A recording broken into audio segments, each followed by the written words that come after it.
And Bernie Madoff, who organized the largest fraud in Wall Street's history, died early today. Stephanie Tsai has our report. The scope of the scam shocked the world. This is one of the biggest fraud cases ever. Imagine this. You give your life savings, your parents' retirement money, your kids' future to someone you completely trust. A man with a perfect reputation. A man who says you'll get 10 to 20% returns every year. No risk, no worry. Sounds too good to be true, right? Well, it was. This is the story of Bernie Madoff, the man behind the biggest financial scam in history. Let's break it down. Bernie Madoff was born in Brooklyn, New York in 1938. At 22, he started a small investment firm using $5,000 he saved and $50,000 borrowed from his in-laws.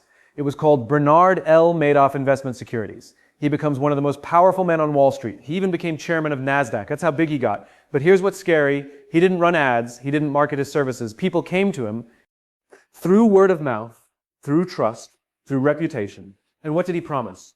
Stable returns, 10 to 20% every single year, no matter if the market went up or crashed. So how was he doing it? He told people he had a secret strategy, something called split strike conversion. It sounded complicated. He said it was proprietary, exclusive. Only he knew how to do it.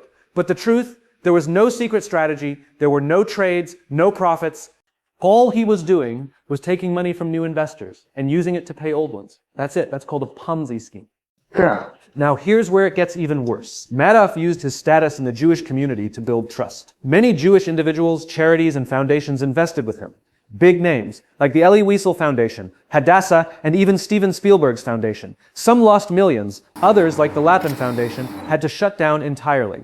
The total amount lost? An estimated $64.8 billion. Let that sink in for a second. But you know what's most shocking? In 1999, almost 10 years before Madoff got caught, a man named Harry Markopolos figured out the fraud. He looked at Madoff's numbers and said, this is impossible. In fact, he said it took him just 4 minutes to realize the returns couldn't be real.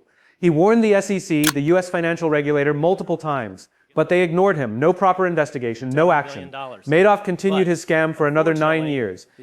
So how did it all end? In 2008, the financial crisis hit. Markets crashed, people panicked, everyone started asking for their money back. But Madoff had no money because he never actually invested anything. And with no new investors putting money in, he couldn't keep the lie going.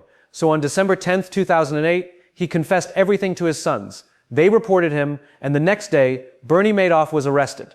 In 2009, he pleaded guilty to 11 crimes, including fraud and money laundering.